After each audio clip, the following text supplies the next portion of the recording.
All right, now back with me on the French Lick Resort guest line is Rob Strano. Let me remind you about Rob's background. He is from St. Louis, Missouri. He grew up playing at the same country club as PGA Tour players Bob Goby, Jay and Jerry Haas, and Frank Connor. Played his college golf at Centenary College, which has another famous golf alumni, Hal Sutton, and one of my favorite Celtics of all time, Robert Parrish. Played on the PGA Tour, the Nationwide Tour, the Hooters NGA Tour for 15 years, and he won 5 times, the last of which came at the 1999 Energizer Invitational. He is now one of the top instructors in the game, and he was named honorable mention for the top 50 youth golf instructors by USA Kids. He is the only top instructor teaching the game to deaf children, and you've probably seen Rob on Golf Academy on the Golf Channel, and I am honored he is back with me tonight here on Next on the Tee. Hey, Rob, thanks for coming back on the show. Chris, thanks for having me back. I enjoy getting together with you and talking about the game of golf, and you know, you read that bio stuff, and I'm like, man, some of that stuff was a long time ago. Wow. Indeed. I feel your pain, my friend. I'm telling you. But, you know, you mentioned the PGA show, and I just got back from that. And the PGA show, for those that have never been, is so vast. You know, you asked me how I was doing. You know, I'm in probably the best shape I've been in for years. Because when you go to the PGA show, someone measured it at 28 miles when you walk the PGA show. And I'm telling you right now, Chris, I have the tightest set of buns in the game of golf, maybe at Golf Channel, you know, altogether. I mean, I am in incredible shape after walking the PGA show for 3 whole days. No doubt you are. So I'll take us through. What were some of the things you saw down there? What are some of the cool things that caught your eye? I'll tell you the coolest thing I saw down there, and there's stuff you can't even imagine. I'm going to tell you the 2 coolest things I saw.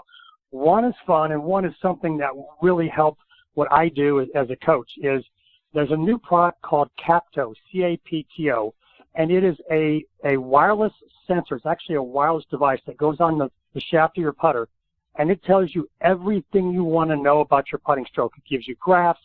It is an incredible tool for coaches everywhere. So I got it on Friday at the show, and Sunday afternoon we had an all day of rain, and I had one of my tour players come over.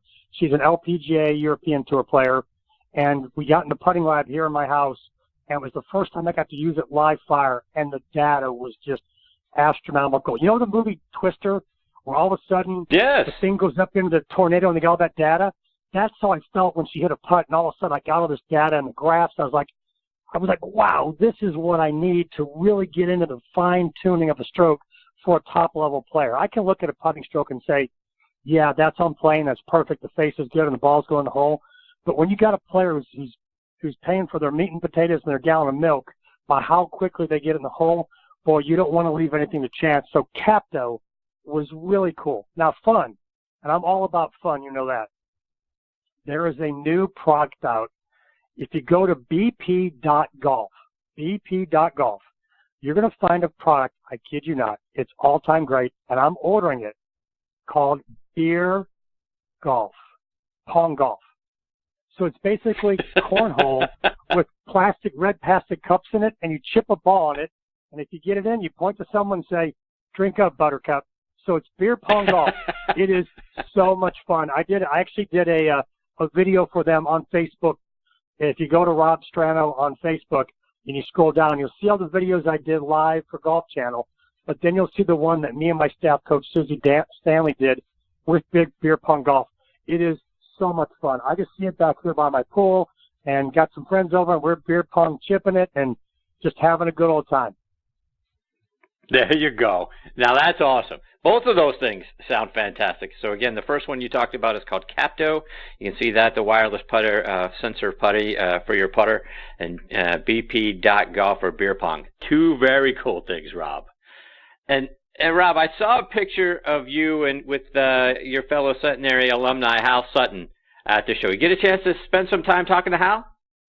I did. It's always great to run into Hal, and he actually spoke the night before an event called the Open Forum, which is all the top coaches get together, and you put some people on stage and you ask them questions, and it can be kind of a free-for-all time. But Hal did a great job. He was up there on the mental game panel, and who better to have than one of the most mentally tough players ever to tee it up and peg it up. And to say he's a fellow alumni of mine, it really means a lot to me. But it was great to catch up to him and hear about what he's doing at the Hal Sutton Golf Ranch in Houston, where he's taking his experience as a tour player, he's taking that mental toughness, and he's instilling it in juniors and players and helping them chase their dreams. And it's just good to shake his hand and smile and just talk about golf a little bit with Hal. And Rob, to that point, and you do a lot of work with kids. You know, we talk a lot on this show about the mental side and the mental side for junior players. Is there something that you and Hal talk together, or some commonalities for the things that you guys both try to instill in the junior players who are dealing with, you know, pressure for the first time, crowds for the first time, tournament play for the first time? What are some of the things that you guys teach to your junior players to help them deal with that? Well, that's an awesome question, Chris. And what I'll tell your listeners to do, if you're not familiar with the scene, it's like Rocky V. But if you go to YouTube and type in Rocky's speech to his son, go watch it. I have my players struggling with mental game. I did it on the tee last year at the Academy to several of my players before they went to state, after they maybe had a mediocre sectional round. I played that for them. I said, what does what Rocky says to his son here mean to you? Give me your takeaway from it. And one of the great lines in the scene, if you're familiar with it, is he says, life is tough. It will beat you down. And you've got to be able to take a beating and get up and keep going forward. And Hal and I talked specifically about that part of golf. Golf will beat you down. It will kick you, and it will keep kicking you. And you've got to be tough enough when you have a bad round, a bad hole, to dig deep, find another gear, and keep going forward. Get up the next day and go, I'm going to be better today than I was the day before. You can't let it knock you down and hold you down. You've got to have that strong internal belief that, you know what, I just had a bad day. Just had a bad hole. Tomorrow, I got it. And you get up with a fresh outlook, you dig deep, and you keep going. And Hal and I talked about that. We talked about how you got to dig in there and dig your heels in golf and go, not today. You're not holding me down today. I'm going to keep going. And when it does, what's interesting, Chris, is I just got back from a trip to Israel and spent 10 days on a tour of the country seeing some incredible things. And one of the most incredible things was seeing the site of Masada. And if you don't know anything about Masada, go research it. It's really a cool story. But it's a 1,000-foot plateau that they built a fortress on top of 2,000 years ago. Now, how do you do that 2,000 years ago? We can't do it now. But when Israel revolted against the Romans put down the rebellion, and Masada was kind of the last stronghold. And the Romans built a 1,000-foot ramp up to Masada, if you can fathom that. The ramp is still there. And they overtook the plateau, but what the Israelites on the top of the plateau did was they weren't going to be taking captives and slaves, and so they made a pact that they were going to basically kill everybody. So they killed their family members, and then the guys remaining made a pact that they were going to kill themselves. It's just a rough angle on the story.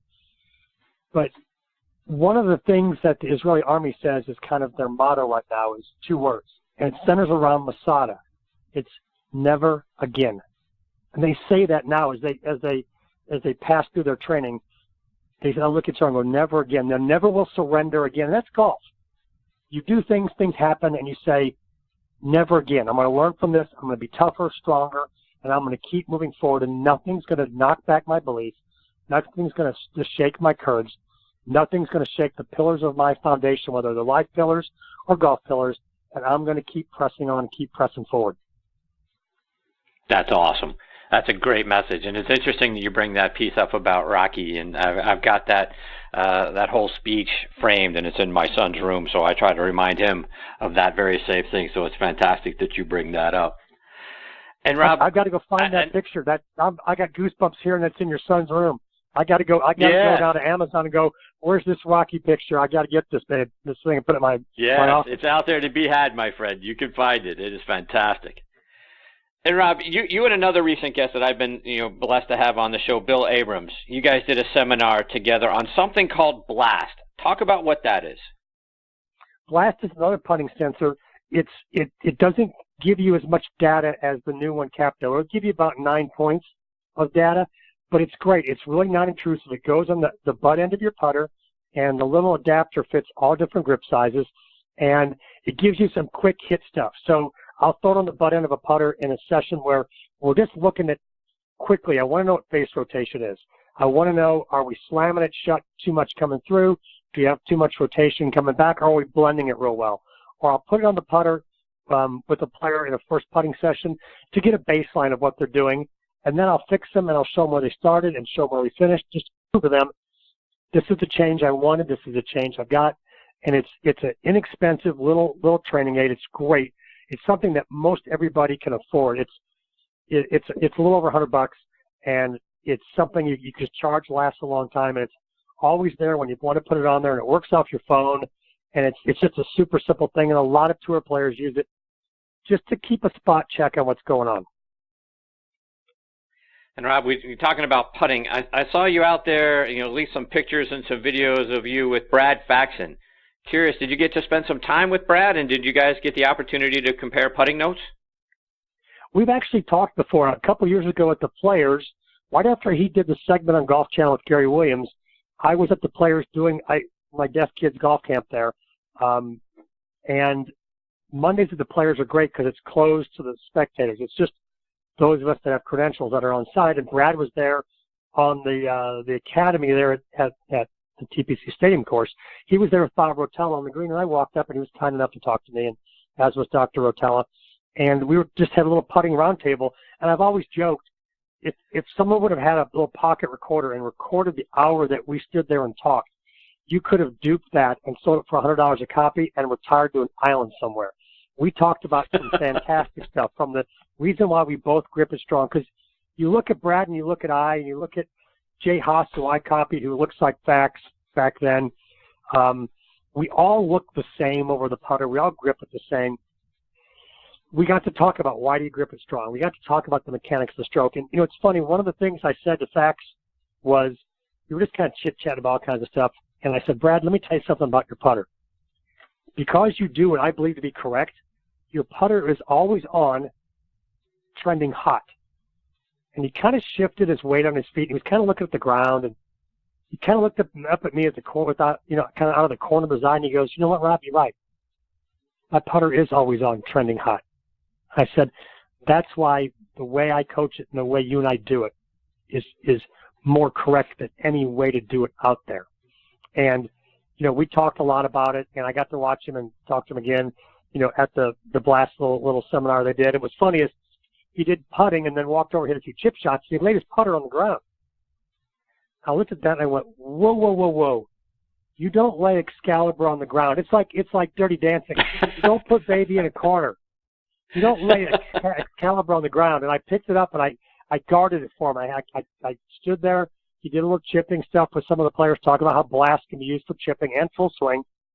And he went to go to his bag, and he walked over to where he laid the putter, and I was standing to the side. He looked down, and he looked at me, and I said what I said. Excalibur is not meant to be laid on the ground, Brad. And he smiled and started laughing. He said, oh, you're right about that. He took it back. He said, thanks for guarding it for me. I said, you bet. And so we kind of laughed about that moment. And Rob, I've been looking out at some of the videos that you've done, and Golf Academy videos. Where one of the ones that I found very interesting is you do something very unique with a roll of paper towels to help us keep our heads still during the putting stroke. Do you mind sharing that one? Absolutely, and I can't take any credit for that. One of my tour players came up with that on a rainy day where he was trapped at home, and he had a little funky head movement where his head would go down and back a little bit. It was kind of a V-shaped movement, a little, lowercase v, where his head would bob down and back. And we've been working on it, and we had made a lot of progress with it, but he thought, how do I keep my head still? Because I can't put my head against the wall because I don't have enough space to get my putter in there. And so he sent me a video of him with a paper towel roll up against the wall. So all you basically do is grab a paper towel roll, put one end of it, where the tube is coming out, not sideways, but the end of it against your forehead, and lean against a wall, and you can take practice strokes, and you are now the width of the paper towel roll away from the wall. So you can hit putts with balls, you can take practice strokes, but it gives you the space away from the wall to have the freedom to do that. And it totally stymies any head movement. It's a fabulous drill, and the great thing about it is when you train with it, you get your head so still, your putting improves, and when you then go play and make all those putts, you will reap a bounty of skins from your playing opponents, pun intended. And Rob, you also did a video with Michael Breed that people can see on your website, stranogolf.com, about the mental approach and negative thoughts that we're putting in our heads. How can we stop focusing on the negative and be more positive? Well, you know what's interesting is the brain is wired to absorb the negative more than the positive. And it's simple self-preservation. If you touch that hot stove once, you're not going to touch it again. You know, you walk along the edge of a cliff and you stumble for a second, you're going to walk a little farther from the edge of the cliff. So we absorb these negative things to keep ourselves safe from the moment we're able to basically walk and remember things. The challenge is when you hit a bad golf shot or have a traumatic golf event, not letting the brain categorize it and file it. You want to learn from it, but you don't want to absorb it. And tour players are great at it. You know, growing up with Jay Haas at St. Clair, Jay and I had several conversations, had lunch together, and I asked him one time about a round of golf when I was a lot younger that I followed him where he played. And he said he remembered one or two select good shots from that round, but nothing else. He had taken everything else and filed it away where it didn't matter, but he grasped a couple key things. One thing we do at the Academy is we tell all our players this. When you get down with a run of golf, we want you to go ESPN. Come up with your top 10 moments from that round or top 5 moments from that round. Don't immediately look at the scorecard and go, oh, that could have been a great round if it wasn't for the 2 8s and the 5 on the par 3 that I made, the double on the par 3. You look in your mind and go, boy, I just ripped it off the first tee today. And then on number 4, the par 5, I hit a 3-wood right down by the green. I've never done that before. And I had that bunker shot, and I flipped it up there and made the putt. And I made that 30-footer. And just go through, create some stuff that gets excitement about the round. Remember the good stuff. We never get to the good stuff because we're so busy focusing on the bad. And I don't care if you go out and shoot 50. You can find 3 or 4 nuggets in that round where, you know, you had a 50-foot putt and you knocked it down there to 3 feet and made it. You 2-putted from a spot you would have normally maybe 4-putted. Grab the good first. Memorize that. File it away. Remember it. Make it a smile on your face. And then go, okay, what do I need to work on to improve? And that way, the good overweighs the bad. I talk about mentally overcoming things this way. I had one of my clients go watch the senior tournament up in Birmingham. It used to be the Brunos. I'm not sure what it's called now. He came back from watching the seniors, and he said, Rob, you got to explain something to me. And I said, what? He said, I was up at the senior event. I watched one of the players walk up to the chipping area with a bag of balls, and he dumped them out, and he started hitting this really vanilla, bland, simple chip shot. He hit 50 of them, and they all ended up right around the hole. And he said, I couldn't figure out why he would just practice this simple shot over and over again. I said, well, that's easy. He goes, really, why? I said, he's burying his dead. He went, what do you mean? Burying his dead? I said, yeah. Somewhere in the last tournament, he had that shot, and he picked the wrong club, or he played it the wrong way, or he flubbed it, or he chili chunked it, or made a mess out of it. And he's taking that one mistake and burying it under 50 good ones. So what does he recall now? Does he recall the one bad one? No, because he just overcame it with a bunch of really good ones. So he's going to get that shot again, and he's not going to remember one. He's going to remember, I practiced this the other day and I aced the exam. I'm good to go. Rob, just a couple of more before we let you go. And you recently tweeted out about the importance of pre-shot routine and making sure everything in your pre-shot routine has a purpose. Talk about what you mean by that. Now, what's interesting is I get a lot of feedback on these tweets. They're called Strano, and they're little index cards I write notes on, graphics on, and tweet them out there. So go check out Strano at Rob Strano at Twitter. So I get a lot of feedback, and that one I talked about pre-shot routine. What's interesting in pre-shot routine, for a tour player, random movements totally scripted. So when I walk into a shot, I have this funny little move that I make where I adjust my pants on my belt to my pants, where I kind of, Arnold Palmer hits you up your britches. That's not a random move. I'm getting my belt in the right spot. Then I walk in and kind of wiggle my shoulders around. I'm getting the shirt comfortable on my shoulders. And then I have another move where I extend my arms and I drop my arms down on my chest. I'm just setting where I want my arm set up Then I bend into posture and wiggle myself into position, and then I pull the trigger and go. So every movement has a reason and a purpose in my routine. When you have a bunch of random movements, what you're doing is you're creating things that throw you off script. You may have a routine that's 15 seconds long, the next one's 25, the next one's 18, the next one's 40, you're frozen over the ball. I like routines that keep moving, and once you're in there and the club's behind the ball, it's 10 seconds and the ball's in the air. When players get frozen over the ball, I talk about it as if it's the back of a panel of post office boxes. Now, we've all seen the back of a post office box. It looks like a honeycomb or a waffle. It's a bunch of empty squares. Well, maybe my routine has 10 squares to it, but they're all full of things that I'm doing to prepare myself to hit the shot. Now, if you're out there and you're walking up to the ball and you're frozen over the ball, doing is all of a sudden what normally is maybe 15 boxes for you, when you freeze, your brain starts building boxes. And it just starts building them randomly. Now, Chris, here's the question. When your brain's building boxes, what's in those boxes? Got to be thoughts or memories. There's nothing in them. Your brain's building empty boxes. All of a sudden, like you just said, anything can go in them. Bad thoughts, bad memories, random thoughts. Don't hit it right in the water. Oh my gosh, I hit it in Mr. Jones's backyard the other day and wounded his dog. Don't do that. So you don't want to stand still and start building these empty boxes. So routine is important, and it's something you've got to practice, and it's got to be practiced with a purpose. It's like, what am I doing here? Why am I waggling? Why do I take 2 waggles? Why do I shuffle on my feet? Why do I do this? Script your routine, stick to it. You'll find under pressure, you'll hit a bunch better shots. So, Rob, I'm going to take you away from golf for a second. And you may or may not know that I also do a football show on Thursday nights, Thursday Night Tailgate, where we talk to NFL players, legends, coaches. And I saw that you also recently tweeted out a picture of Cardinals Hall of Famer Roger Worley and said he was your favorite player and the reason why 22 is your favorite number. Why Roger Worley? I just loved him growing up. He was a hard worker.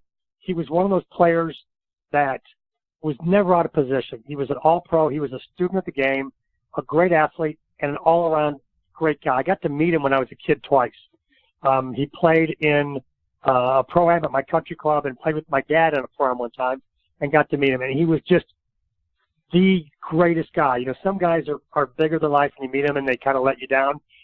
He didn't let me down. He was a great guy, and I just loved the way he played the game. He was a student of the game, and I'll never forget, he picked off Roger Staubach 3 times in a victory against the Cowboys one year, and I'm not sure who was more excited about it, him or me. So, Rob, who wins the Super Bowl this weekend? You know what? It's hard to go against the guys with the Patriot on the helmet. Experience, whether it's in golf or in football, the been there, done that. My eyes aren't too big for the moment. The moment's not too big for me. It's hard to bet against that team. As much as I'd love to see the Eagles win, I'm a little different in the way I look at sports. I've got my favorites, but one thing I've learned is you can't have a team you hate passionately, because the moment you do that is the moment a buddy of yours goes to play for them, or you meet someone that plays for them and they become a friend of yours and you go, oh, I can't root against him now. I gotta root for him. I gotta like him. You know, one of my adopted kids actually played for Belichick. It's a young man we helped raise. That was my son's best friend on the football team. My son was a quarterback. This was our star running back. He was like another child to us, lived with us for a while. Went on to play college at Oklahoma and actually signed with the Patriots. He will tell you he loved playing for Coach Belichick. And I wasn't a big Patriots fan. I wasn't a big Belichick fan. You know what? I am now, because he gave me firsthand testimony about how good a guy he was to play for. So as much as I love the story of other teams and cities experiencing a championship, being a St. Louis guy, I'm not a Cubs hater. When they had a chance last year, I was like, I hope the folks of Chicago, the Cubs fans, get a chance to celebrate a World Series, and they did. Unfortunately, they beat another city that needs to experience that in the Cleveland Indians. But I'd love for the Eagles fans to experience the Super Bowl. I'm going to be rooting for the Eagles for that reason alone. I want I want the city of brotherly love to actually have some love and celebrate a championship. So I'm going to even give you a number. I'm going to go Eagles 27, Patriots 20. Oh, okay. So you're flip-flopping on me. Now you say the Eagles are going to win 27-20. All right. I'm with you. I'm pulling for the Eagles myself. Yep, so, Rob, before we let you go, remind our listeners how they can follow you both online and over social media as well. You can find out. I always say I'm the easiest person to find on the planet. StranoGolf.com is the website. There's all kinds of stuff there. There's Golf Channel videos there. You can find a lot about me, some great pictures from my appearances at Morning Drive. I'll actually be back on Morning Drive the week after Valentine's Day, so looking forward to getting back there and doing some fun stuff at Golf Channel. I'm known as the pop culture coach because I teach with movie lines, song lyrics, catchphrases. You've done Caddyshack, Top Gun, all kinds of song lyrics I've actually sang and danced on Golf Channel. I'm not opposed to doing anything to help people learn the game and have fun doing it. See me on Twitter at Rob Strano, Facebook Rob Strano, Instagram Rob Strano. It's not tough to find me out there. Always enjoy engaging with the fans of golf and the fans that follow me. And hit me up, ask me questions. Watch what I do. I enjoy talking to everybody about the game of golf. That's fantastic stuff. Rob, I can't thank you enough for taking time out of your night to come back and be a part of the show. As I said at the top, and you and I were talking beforehand, it's just never enough time with you. I hope you'll come back again real soon, share more of your stories and insights with us. Anytime you want me, Chris, and you enjoy your time at gymnastics coming up. And I do some work with Salute the Military also. I've had several players I've coached. And to tell you what, when I think about Salute the Military and our military folks, and I do stuff with the Wounded Warrior Project, I'm choking up talking about it. What Jim does is huge. He's a difference maker in the world. In the game, he's a difference maker, but in the world of changing lives and improving lives, that man's a difference maker. And I love Jim Estes for what he does with our military. I appreciate you saying that. Jim is fantastic, as is the Salute Military Golf Association. Rob, take care, my friend. We'll catch up again real soon. Thanks for having me, Chris. All right, take care, Rob. That's Rob Strano, and again, he spells his last name Strano. So at Rob Strano on Twitter, and a lot of great stuff on his Twitter page, and then StranoGolf.com. Even more fantastic stuff on his website as well.